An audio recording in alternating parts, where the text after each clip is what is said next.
Welcome to Dollars and Cents, Creating Your Fulfilled Life with Nicole Ramito from Private Vista.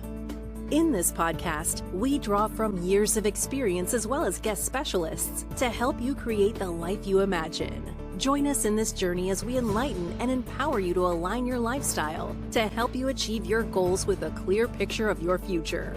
Now, let's get to the show.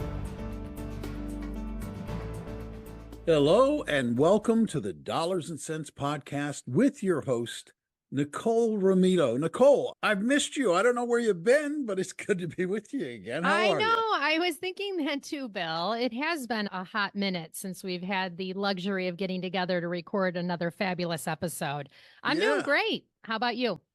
Good. I was over winter. We had nice 50-degree streak here in New Jersey. It was beautiful. And then we got 8 inches of snow. So I've returned to reality. We're back in the middle of winter now. I hope you enjoyed the brief respite from the traditional weather. Great. It was just way too short. It was way too short, Nicole. I need spring. From your lips to Mother Nature's ears. Thank you. Please. What do we have going on today? This is an exciting, I would say, finale to our 3-part series where we've been focused on helping those listeners who are getting ready or at the very early stages of selling their business. So as a refresh, and in case our listeners, I don't know why they wouldn't be, but aren't up to speed on all our released episodes, we are going to talk today about the banking and finance side of when you're selling your business. Yeah. The money. The episode is the money. The money. I like it. We had George K on, who he talked about how to get your heart and head ready when you're selling your business. And then we had Dee and Eric join us to talk all things taxes and legal. And so we thought, okay, we've got our head in the right place. We've got our books ready. We've talked to our lawyers with all our NDAs and such. So let's talk about how we might want to be financing when we're selling. And to that end, I have 2 more esteemed colleagues that I know through the EFBC, that is the Entrepreneur and Family Business Council. All of us are strategic partners, and we work with them to educate and empower the people of family and entrepreneurial businesses through impactful programs and a unique community of peer support. And in studio with me today, 2 fabulous friends and wonderful bankers. The first person I'll introduce is Matthew Hammer. And he is a group senior vice president and division manager in Wintrust's Commercial Bank, managing the Chicago-based middle market privately held business area. He has 21 years of commercial banking experience, including helping lead Wintrust growth since 2013. He has a diverse experience with manufacturing, distribution, and service companies. And also joining me in studio from Wintrust is Dawn Mase. Dawn is a senior vice president in their commercial bank division. She serves as a relationship manager and identifies and develops new client relationships while providing comprehensive solutions to her existing clients. She has over 25 years of commercial banking experience in cash flow and collateralized lending, primarily working with privately held companies covering a broad spectrum of industries. So, wow, I feel like the baby in the room, but welcome, Matt and Dawn. So appreciate you being here with me today. Nicole, thanks for having us. We're excited to be here and part of your podcast series. It's an exciting topic. It definitely is. And I have to say, I think my listeners may know, but I think it is going to be very exciting because I too grew up in banking. And I mean, you don't get much more fun than 3 bankers in the room together, right? Exactly. As I talked about with our listeners, what we're really going to talk about today is we're going to be geared towards those listeners who are ready to sell their business. We can, and we probably will do an episode or 2 on maybe if you're 5-7 years out, what could you do to prepare? But today I know you and Dawn are going to direct your comments and share your wisdom in working with your clients, sharing the experiences you've had in having them successfully navigate selling their business. One thing I want to kind of set the tone, and I really liked this that you guys shared as we were doing our preparation for this episode, is you guys said we shine during someone's most difficult day. And I really like that and just wanted to kind of tee up our conversation with that. And for our listeners, difficult doesn't mean bad. I think where Dawn and Matt are coming from is, it's a difficult decision to decide to sell your business, especially when we're talking about a family owned or a closely held business, because let's be honest, it really is like one of your children.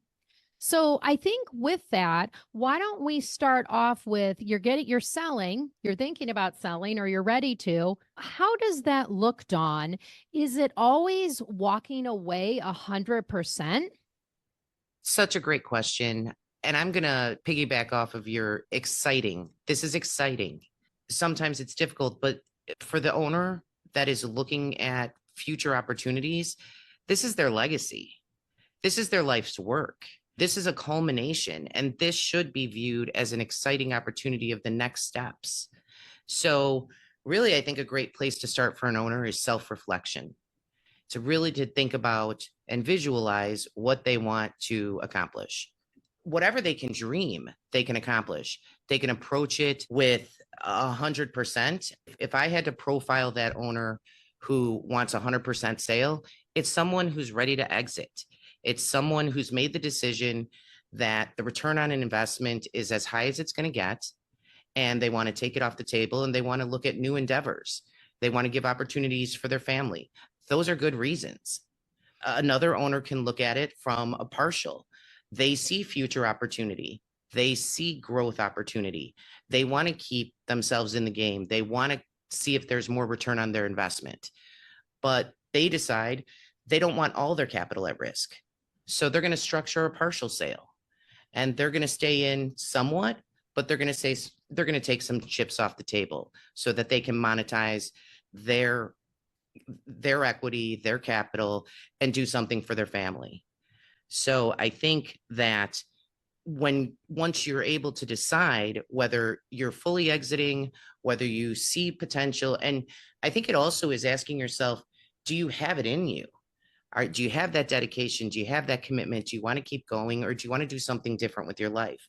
If the answer is you have that commitment, the partial becomes very attractive. If you want to move on and try something different, the 100% sale is the right way to go. From there, it's envisioning what your audience is who wants to potentially think about acquiring your business. And I would break that down into 3 specific groups. It's going to be a strategic investor, it's going to be a financial investor, or it's going to be a private sale. And from that standpoint, again, it really comes down to the owner's motivation. If the desire is to leave it behind and start something new with his or her life, then a strategic is perfect. They're going to take that opportunity, roll it into what they're already doing, give some type of limited contract to the owner, and that owner can go on with his or her life. From the standpoint of a financial, that's going to be the highest return on the investment, most likely. That's probably going to be the highest offer. So for the owner that is really looking to get as much as they can out of a potential sale, financial partner becomes very attractive. But typically, those still require some type of rollover capital investment from the owner for the future endeavor. Again, from an owner's perspective, does he or she want to continue on with that risk profile? I would say the third profile is the private sale. That owner that is so committed to their success and the legacy that they have built that they can't envision leaving it behind. They have employees that they're responsible for. They want to ensure that it stays somewhat intact to their vision. That is when an owner will contemplate either selling to his or her employees or giving some patience for a sale to go to a management team, someone that is going to carry on his or her vision and structure of how they built the company. So as you can see, that's why I describe it as exciting. Great. Well, Dawn, that is a great kind of high level overview of the few different ways that you can exit your company. Maybe I know, as I mentioned in your bio, you've been doing this for a couple of years now. Do you want to either maybe do pros and cons or highlight when one option may be better than not, and also where you've seen maybe things not work out so well, and what are some ways to avoid that?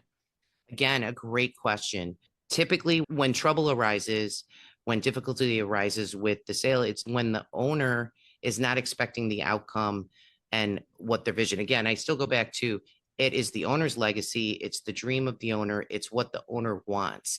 And if the owner hasn't fully contemplated what that exit is, there may be disappointment. So for a strategic, there's no expectation that owner is going to stay in that business. They have a different business model. They have a different growth initiative. They're going to give some capacity for the owner to transition and stay in for a year or two. But the goal is to exit the owner out and for the business to morph into some other concept, some other growth strategy. From a financial partner, the drive is the return on investment. They're not looking at a business model. They're not looking at an employee base. They're not looking at the historical perspective of what the owner built. They're looking for return on investment. They're not going to be as sensitive to running the same business model or taking care of employees that have been there for many decades. It is simply a risk return model. The owner has the opportunity to roll over the investment and stay in with the new initiative, but should not have any idea that what they've built to that point is going to continue on.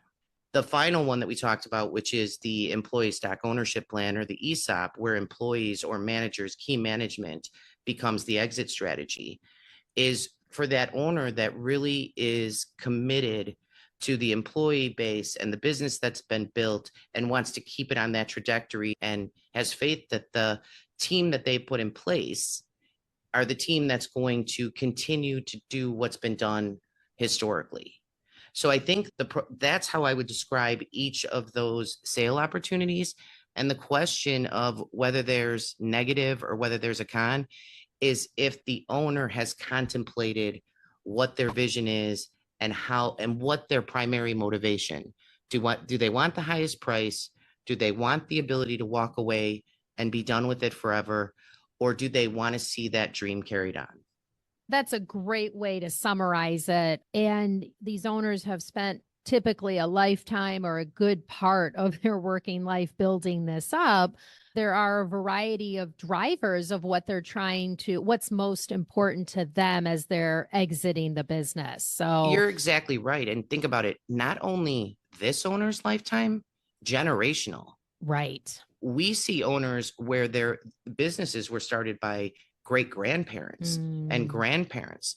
So it is the lifeblood of this family that goes back generations. So that's why envisioning and coming to peace with what the future looks like, I think is the most critical part of the pro and con of what's achieved.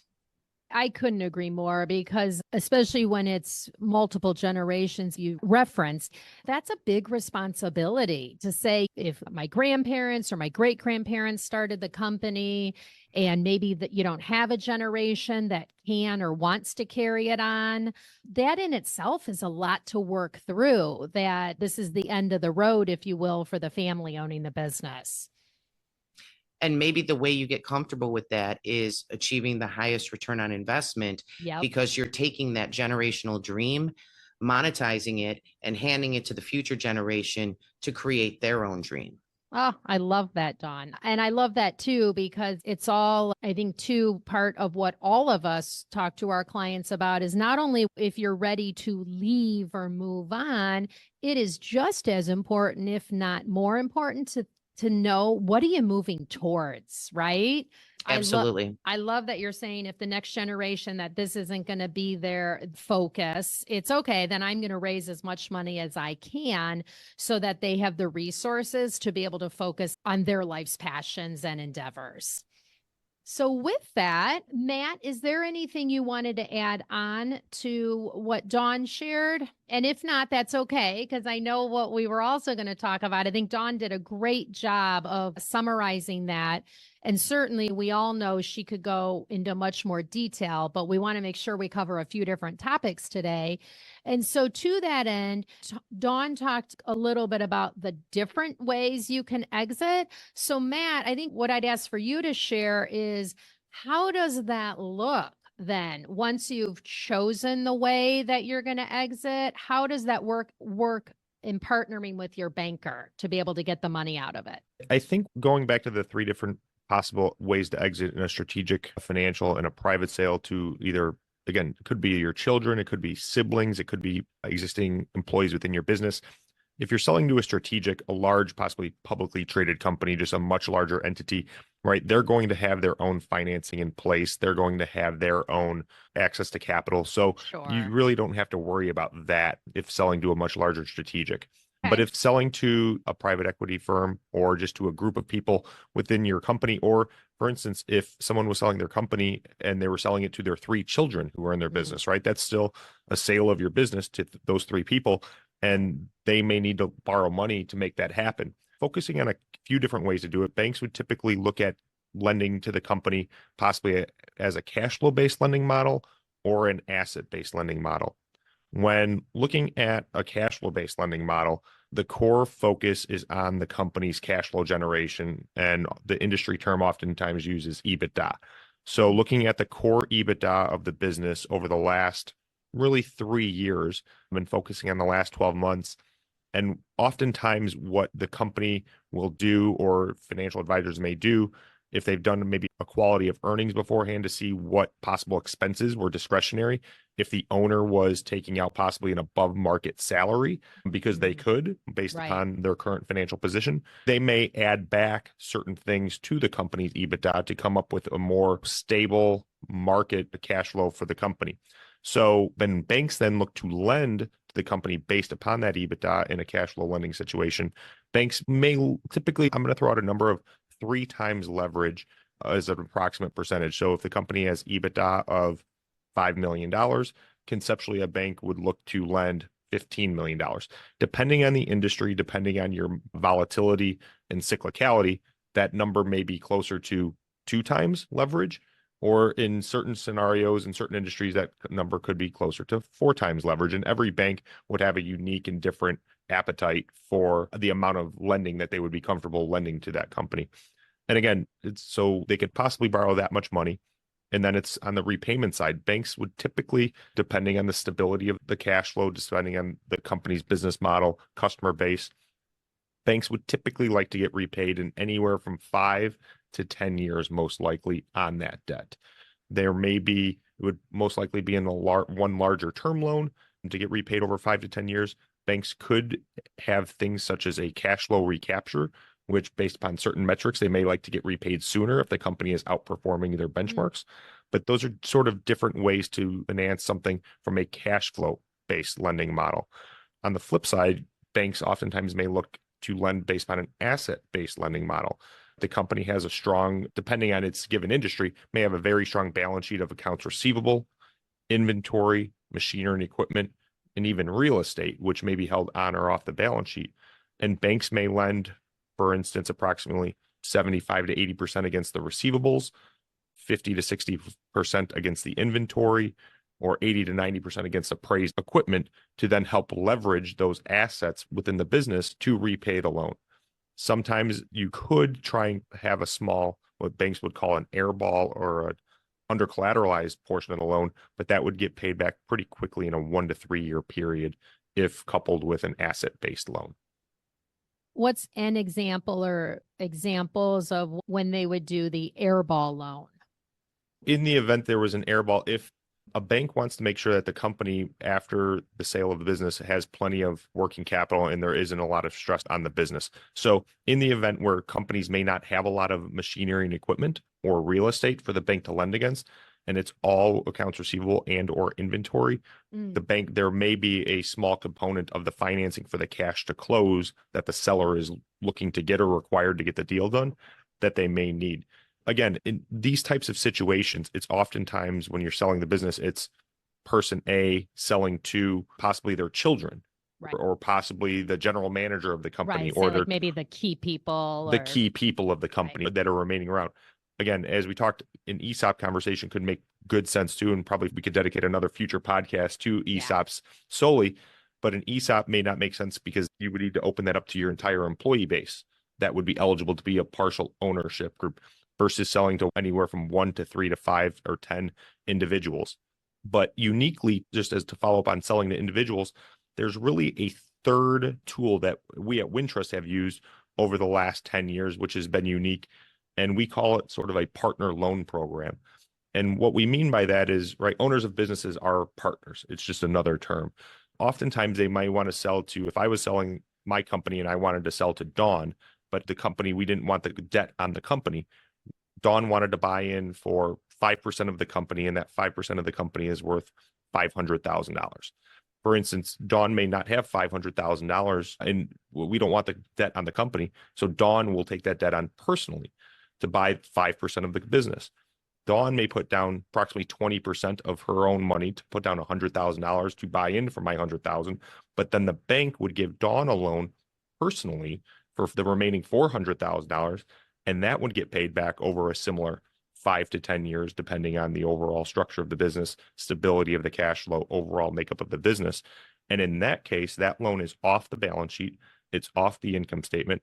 Those liabilities are held at the personal level, and a bank may take their assignment of their stock as their collateral and get paid back by the individual. It's a different way of selling specifically to one person off the balance sheet. Oftentimes you have many owners of the business, and so it may make sense.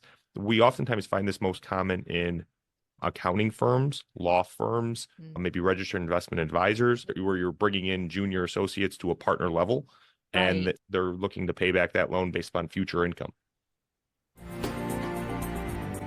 Hey, pardon the interruption. I know you are listening to Dollars and Cents, Creating Your Fulfilled Life with Nicole Ramito, and we're happy you're here. If you have any questions, please head over to myprivatevista.com or the show notes to find out how to reach us. We'd love to hear from you.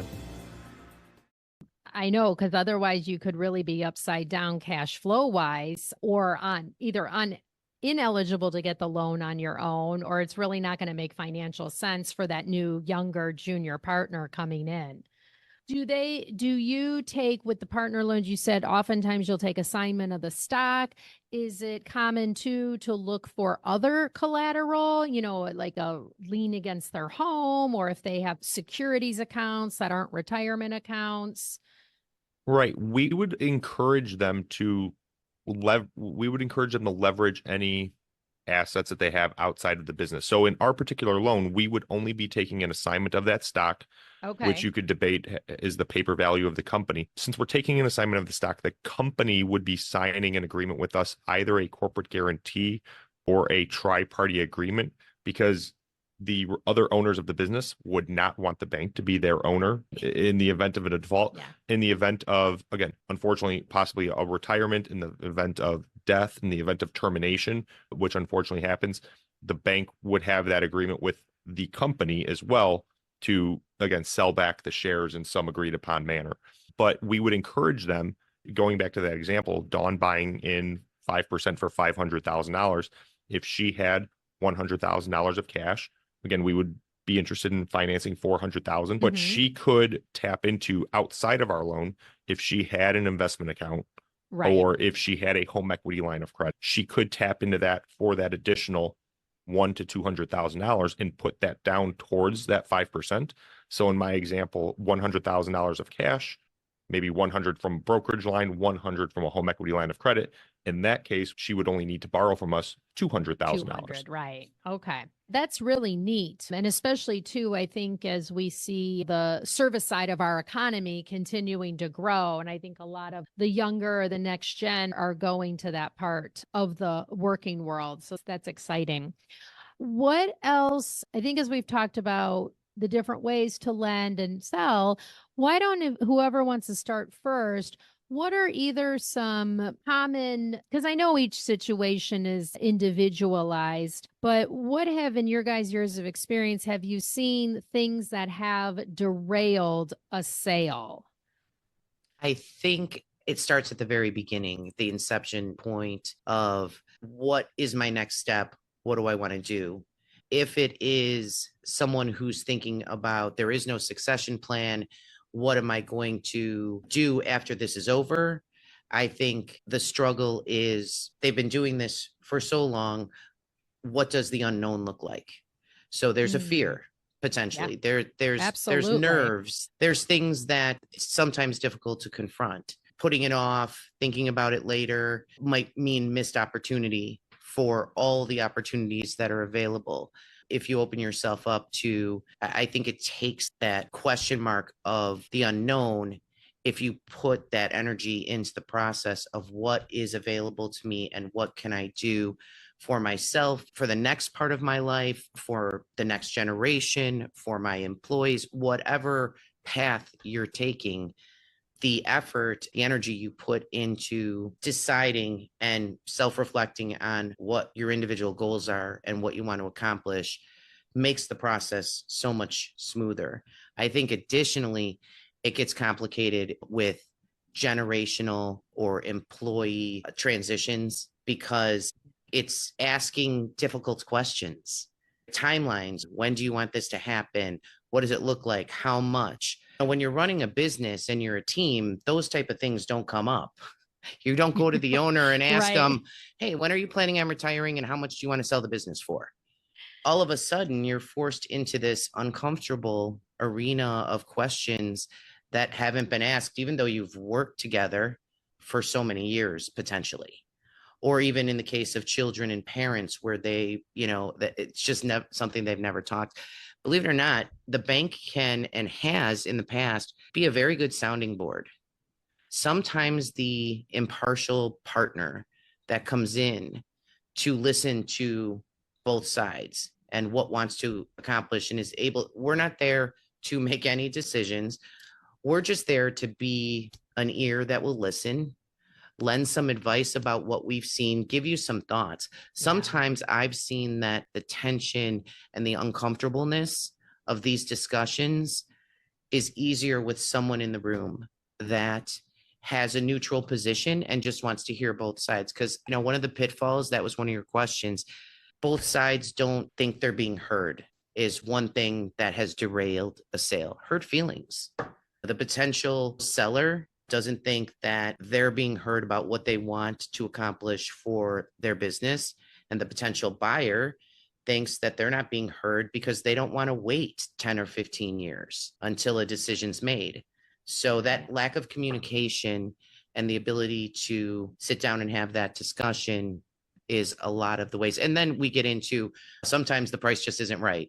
and the owner is not going to sell for that price. There's market trends and those things that are very tangible. But when we get to the things that I see more often than not, hurt feelings erupt and they don't need to. If you bring in sometimes someone to hear both sides, it's just enough to smooth out the process. Yeah. And I think too, having an outsider, and by that, they're not involved with the business or the family, oftentimes that leads people to generally, I will say, put forward their best behavior.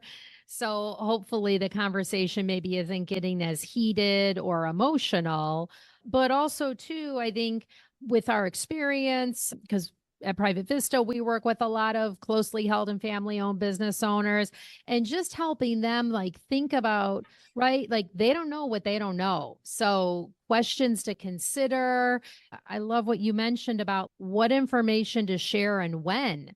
Because I get not wanting to, disincentivize your kids or maybe younger key employees to say, oh, this big sale's coming in 5-10 years. So I'll just kind of write it out till I get that. But also so they can have enough information to understand what's coming and kind of have them be part of the solution, right? Right. I think that there has been quite a change in terms of the generation gap. The younger generation is very capable, very competent, just like in the past, but wants to be part of things, wants transparency, wants to know what the future looks like. Right. And I think which is understandable. And some of the older generations, if you think about it, that wasn't available to them. Right. It was just not an option for them. Right. So there's somewhat of a generational gap at times. And that's why having someone that's just listening can be very productive. Again, and to your point, it's the other things that come involved with that too, because when you have a neutral party, it's also looking out for you in so many capacities. It's not just the transaction of the sale or what the eventual structure of that sale is. It's your estate, it's your tax preparation, it's your legal preparation. It's so extensive. And so inviting a third party neutral person is just one more advocate for you in the room as you're contemplating this big life change. Yeah, absolutely. And so along those lines, summarize here, we've talked about, are you selling all or partial? What are the options for who you're selling to? Matt talked a little bit about the type of sale, cash flow based, asset based, the partner loan program. Matt, why don't you kind of wrap us up here? I know we have a lot more all three of us could talk about, but I think we thought it'd be a great way to end talking about, okay, you've decided that you've got your sale, who's buying, how it's going to be structured. What are some of the components that people should be aware of that are going to be part of the sales transaction? Probably in everyone's perfect world, you're going to sell your business and you're going to get one of those big lottery sized checks with with all the money, and you're just going to get all the value. That isn't always the outcome. That's probably not always the outcome. And many of the people that are listening that are thinking about selling their business probably once bought into maybe that same business, right?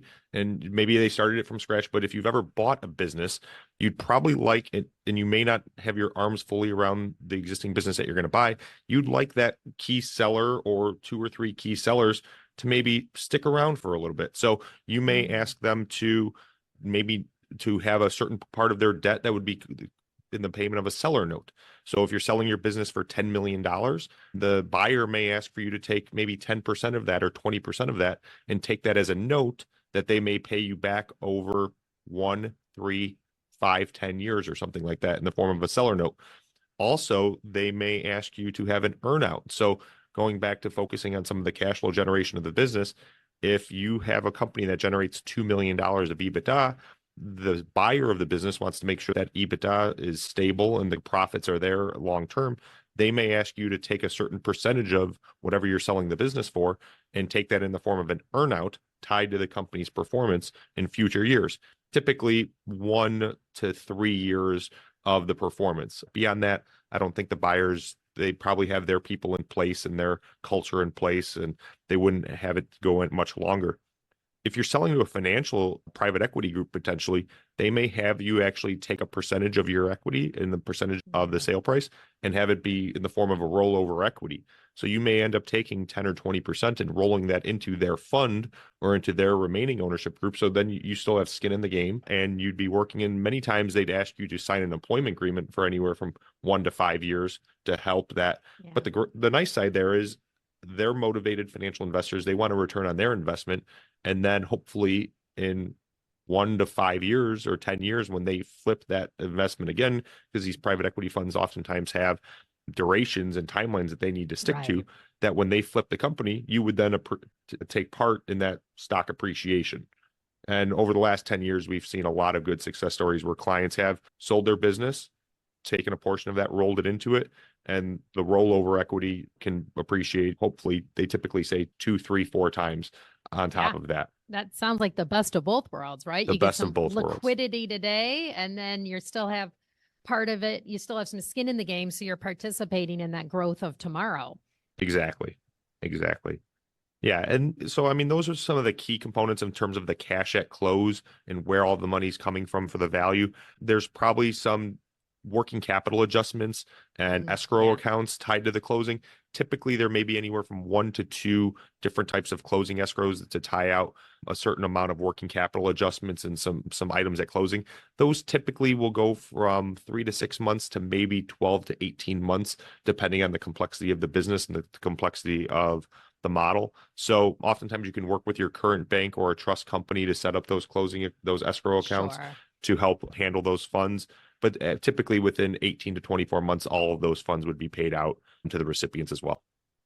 And Nicole, just to on that comment that you were saying, isn't it great to continue to have that liquidity that is something that we're seeing that is changing some of these decisions around the sales of the business and whether they take paper back or want to roll in and stay in is, when the concept of saving for retirement and having liquid retirement and 401ks and that whole concept, it was predicated on at a point in time of what costs would be. We really are seeing this new generation of owners that are selling who are contemplating the finance of their retirement related to their healthcare costs, related to their salary. So they don't want to work as much as they've been working their whole life, but we're seeing a really interesting generational approach to wanting some level of continuing involvement in some business so that it helps offset some of the inflation concerns that maybe the market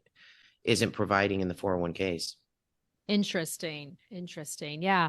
And that could, I could see that cutting both ways from the buyer's perspective, right? Because I know, as Matt outlined, it is pretty common that you have some type of either ongoing employment and or earnout, but you get the institutional knowledge of the history of the company. Absolutely. Right. And then also Absolutely. help if the buyer's interested in preserving the culture, that's going to be a big driver of that as well. So it is interesting, the different trends that we're seeing. With that, I could sit here and talk with you two for many, many more hours, but our time is coming to an end. Was there anything like really quick, 1 or 2 lines that either of you wanted to make sure either to highlight or add on? I think you've done a tremendous job covering this at a high level. So I just want to thank you. Oh, no, thank you. I appreciate both of you sharing what I know is a small slice of your wisdom and knowledge, and certainly your time, which is all of our most precious commodities. So thanks for joining me today. I think, as you know, I ask each of my guests a question before we wrap up. So Matt, we're going to start with you. If you could live anywhere in the world and there's no constraints, no financial, no time, no, we have to be here because of the kids' travel soccer, where would you want to live and why? We've been fortunate enough to travel a lot of places, my wife and and our favorite location that we've gone to is St. Lucia. Oh, I love St. Lucia. We had an amazing experience there, and we keep talking about going back, but and we've never been to Hawaii or we've never been to some of the different islands, but it was perfection for 7 days in a row. And so if I had to go anywhere, I'd go back to St. Lucia. Perfect. Thanks for sharing. And Dawn, how about you? So I'm taking a little different approach of, since I have endless amounts of resources, the way that you've said this, and no restrictions. No restrictions. I don't know if this would be a permanent thing, but I would spend some time on the International Space Station. Oh, that's interesting. So to me, and it kind of really ties back to, I think and I don't want to speak for Matt, but why we got into banking is the ability to work with these owners that have these visions and these dreams and these entrepreneurial natures. It's fun and it has never stopped being fun. So to me, it's that, right? To go into a new territory and to see how someone else is doing something. It's kind of the same spirit of just the unknown and living vicariously through people that, are doing something that is something I won't have access to or would never know how to approach. So that's again, great. Mine's more fantasy, but I think that's it the would whole be... point of the question. So there's no wrong answer. So thanks for sharing. Matt and Dawn, I do want to say thank you so much for joining me today. If any of our listeners would like to get in contact with you guys, what's the best way to do so? I think email would be best, or email or phone number. My email address is mhammer@wintrust.com. That's WINTRUST.com. And Dawn, how about for you? Email, it's dmase, MASE, @wintrust.com. Perfect. Thank you. That was a great conversation, number one. But number two, I love the way you end these podcasts asking people where they would live, because I end up walking away with a different place I want to live at the end of every episode. No. But Dawn gets the ribbon right now. I mean, it's like that's a 100%. great idea. I love that idea actually a lot. Yeah, I think it would be more Okay. of a vacation. I mean, to live there, I don't think I would be that adventurous. But boy, if someone came in right now and was like, "You have no resources, you have no restrictions, you have unlimited resources," I would be like, "Buy me a month. Let me Yeah. see what they do. Let me see what Earth looks like from out there. Let me Yeah. see what they're talking about with these black holes. Let me see this stuff." Yeah. Just because it's the one place we've only ever read about, but no Yes. one's ever, just a very few handful have seen. So I Yeah. think it would be awesome to take like what we think it is to what it really is. I like that idea. I find it enormously appealing. It's fantastic. I really do. Nicole, before Probably we not wrap- in my lifetime, unfortunately. Oh, I don't know, Don't Don. Come say that. on. Don't limit yourself. Oh, Okay, Don, fair. Don. The question was if you had unlimited resources. I think you went to the right place. Okay. I think you Yeah. went right to the right place, to tell you the truth. So, Nicole, if people want to get in touch with you, how do they reach out to you and get in contact with you? There's two ways they can call. They can call at 312-831-4370. That goes to our receptionist and she'll be able to get a hold of me. Or they can go to our website at myprivatevista.com. And on our homepage, there's a contact us button. And if you just fill in your information, please reference this episode. And then myself or one of my wonderful colleagues will be sure to follow up. Great. You can reference it, the space station episode. Thanks so much, Nicole, as always. For those of you who have taken the time to listen, we appreciate it. We hope you like it. In fact, if you do like it, would you please share this with other people? Spread the word about the podcast. And this part's easy. If you are not a subscriber already, hit the subscribe button.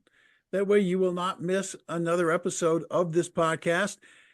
And you will have the complete series on looking at and contemplating and how to sell your business, among many other episodes, as a matter of fact. On behalf of Nicole and everybody at My Private Vista, I am Bill Tucker, and I am urging you to go out today and make today a great day, or not. It's your choice. Thanks for listening. Thank you for listening to the Dollars and Cents Creating Your Fulfilled Life with Nicole Ramito, sponsored by Private Vista.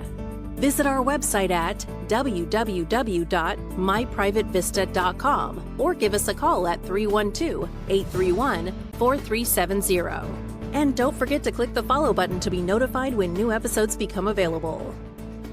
Private Vista is a group comprised of investment professionals registered with Hightower Advisors, LLC, an SEC-registered investment advisor. Advisory services are offered through Hightower Advisors, LLC. This is not an offer to buy or sell securities. No investment process is free of risk, and there is no guarantee that the investment process or the investment opportunities referenced herein will be profitable. Past performance is neither indicative nor a guarantee of future results. The investment opportunities referenced herein may not be suitable for all investors. All data or other information referenced herein is from sources believed to be reliable. Any opinions, news, research, analyses, prices, or other data or information contained in this presentation is provided as general market commentary and does not constitute investment advice. Private Vista and Hightower Advisors, LLC, or any of its affiliates make no representations or warranties expressed or implied as to the accuracy or completeness of the information or for statements or errors or omissions, or results obtained from the use of this information. Private Vista and Hightower Advisors, LLC assume no liability for action made or taken in reliance on or relating in any way to this information. The information is provided as of the date referenced. Such data and other information are subject to changes without notice. This was created for informational purposes only. The opinions expressed herein are solely those of the authors and do not represent those of Hightower Advisors, LLC, or any of its affiliates.